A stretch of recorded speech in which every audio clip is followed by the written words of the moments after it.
سہیل آفریدی کے بیان پر ثبوت وہ مانگ رہے ہیں جو خود گواہ ہیں کہ ججوں کے کمروں میں کیمرے لگائے گئے، عدالتوں کو ربڑ سٹیمپ بنایا گیا، ارشد شریف کو پیچھا کر کے شہید کیا گیا، عمران ریاض اور سینکڑوں صحافی اور سوشل میڈیا ایکٹیوسٹ غائب کر کے ان پر تشدد کیا گیا اور مقدمات بھی بنائے گئے۔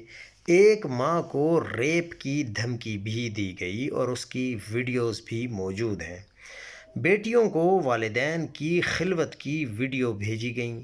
جمشید دستی کے گھر کی عورتوں کو بے عزت کیا گیا۔ نشانے باندھ کر اسلام آباد اور مریدکے میں پاکستانیوں کا قتل عام ہوا۔ کروڑوں لوگوں پر ثابت شدہ لٹیرے مسلط کیے گئے۔ سرے عام عشق و عاشقی کی گئی۔ ایسے لوگوں کے ایمان اور کردار کی کوئی بھی صاحب عقل کیسے گواہی دے سکتا ہے؟